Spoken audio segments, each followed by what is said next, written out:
Daming nagre-request para sa Giants na naman natin yung topic. So, ito ma-advise ko for beginners. No, dahil ako dati nagsimula as beginner, hindi naman lahat ng mga breeders kasi ay sinasabi din po yung dapat gawin. Ma-advise ko lang sa manok na ito, no, dahil sobrang laki po talaga nito, no, sa personal. Napakabigat din po ng klaseng manok na ito. Yan. Higit sa lahat, nakadepende din po sa pag-aalaga, no, kung paano mapaganda or mas mapalaki itong klaseng manok na ito. Dito lang, sekreto ko lang, sa edad na 2 months, yan, 2 months to 6 months, sila po ay naka-range na nakagrupo. Kasi napapansin ko rin minsan, kapag naka-range siya na mag-isa lang siya, wala din gaanong gana. No? Wala siyang gaanong gana na lumakad-lakad. Unlike sa may mga kasama siya, grupo-grupo sila, masaya sila naglalakad.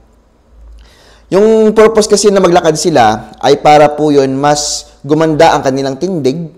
No, unang-una, tindig talaga yung dapat nating makuha. Magandang tindig, yan, at magandang paglalakad.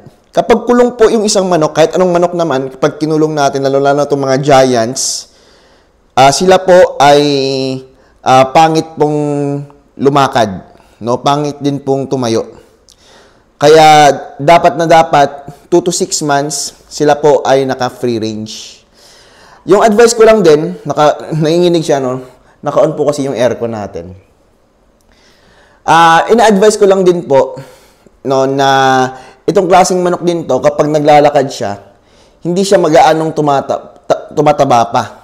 Yan, kasi nga naglalakad siya. And yung mga muscles niya and bones, very strong yung foundation, lalong-lalo na kapag naglalakad sila 2 to 6 months.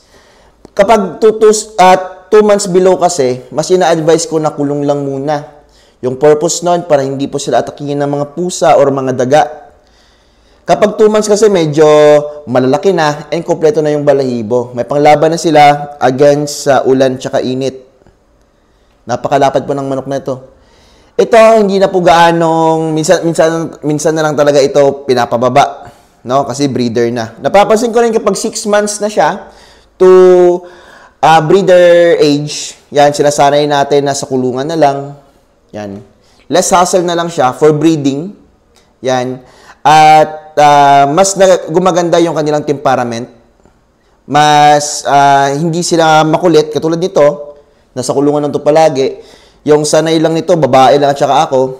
Yan, kaya napaka-behave niya. Ito yung kinagandahan kapag nasanay natin yung manok natin. Yan, napaka-behave po ng kapag breeder age na. Kasi nga, nasasanay sila sa akin, hinahawakan, and sanay din po sila sa camera. Ito naman bata na nakakulong. Ito, hinihintay ko na lang na gumanda yung panahon para maibaba na. Ito na yung mga edad na pwede nang ibaba. Mga 2 months old mahigit na. Yan. Yung mga 3 months old nga, parang pangit na ibaba. Mga 2 months old mahigit, yan, napakagandang ibaba na. Tingnan nyo po kung gaano katangkad yung kanyang leeg. Oh. Taas yung kanyang leeg. Napakatangkad po ng sisiyo na to. Yung color pa ng sisiyo na to ay dark kanawayon. Medyo mahirap siyang palabasin sa yung dark kanawayon. Yung kanawayon medyo ayos lang. Pero dito, dark kanawayon, sulit na sulit. Kasi kapag nakakita ko ng dark kanawayon, sobrang mas nagagandaan ako. Tignan yung tindig. Oh. Yan. Yung temperament na to hindi pa masyadong maganda. Kasi hindi sila sanay na hinahawakan pa. Kasi nakakulong pa kasama yung mga kapatid nila, yung mga kabatch nila. Yan. Sobrang power masyado itong sisiyo na to. Yan, dark kanawayon po. Ito, sa pagpapakain ng mga ganitong edad, hindi ko pa masyadong advice na sobrang pakain. Kasi kapag, sabi ko nga sa inyo, pag hindi nakayanan ng buto nila, yung kanilang bigat, posibleng mag-collapse yung kanilang katawan. Yan, pwedeng malumpo. Kasi nga sobrang bigat po ng manok na ito. Yan. Masasabi ko, sa kabigatan, mas solid yung katawan nito kumpara sa mga Brahma or Jersey Giant. Yun nga lang, may kamahalan siya. Kasi nga, kung complete kasi na package yung gusto mo, may matapang na itsura, matapang din na ugali, yan, no? Malaki, matangkad, mabigat, ito yung ma-advise ko. Sa papugian lang. Ganda ng pagka, nag-a-up niya yung, niya, pakpak. Wala pang ligo to. Hindi pa nakaranas ng ligo. Pero papaliguan ko to kapag gumanda na yung panahon. Yan. At bago sila ibaba. Solid. Anak pala to ni Kronos. Dito pala sa akin, no, ang mga bloodline nito, galing sa mga sikat na bloodline. Tapos, kinocross ko yung mga sikat na bloodline. Yung purpose nun, same pa rin yung breeding, pero iba na yung bloodline. Kasi kapag, hindi naman advisable kasi talaga sa mga giants na mag-inbreed ng same bloodline. So, ginagawa natin dito, nag-infuse tayo ng mga magagandang bloodline para mas gumanda pa lalo yung kanilang mga anak. Kikita nyo naman. Wow. Diba? Batang-bata pa. Pero solid na solid na. Pinapakain ko nito Gallimax 1 tsaka Gallimax 2. Hindi pa to nakaranas ng corn grits. Medyo medyo nagbibigay-bigay na ako pero hindi pa talaga gaano. Kapag minsan lang nasa-shirt ako dito sa Gallimax 2 kasi wala akong mabilhan dito na Gallimax 2 sa lugar namin. Pupunta pa akong pwesto. Minsan tinatamad ako. Yun na yung time na mag-a-add ako ng corn grits. Yan. Pero pangalawang beses pa lang ako nakapag-try. Hindi pa gaano talaga to kumakain ng corn grits. Gallimax 2 pa lang. Yan. Tapos doon sila masasanay sa pellet sa range.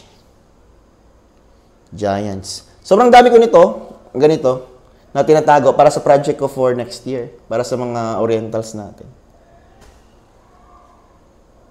Ito lang din yung isang ma-advise ko. Huwag masyadong mag-inject sa ganito mga alaga. Yan.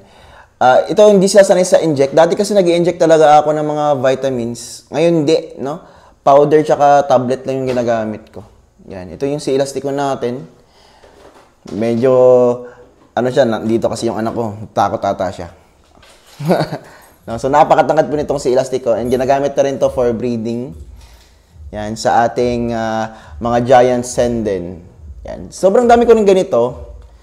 Pero susunod na naman, no, na ipapakita ko. Yan. Kasi para hindi naman tayo mawala ng batang-bata pa po to, no? Para hindi tayo mawala ng content. Hindi tayo maubusan. Yan, no? May pamitay, sobrang ganda na pamitay. Napaka-babe po nitong si elastiko. Ito siya, sanay lang talaga to sa lupa. Pero nakalimber to, no, nakakage sa lupa. Pero papagawin ko to ng kulungan.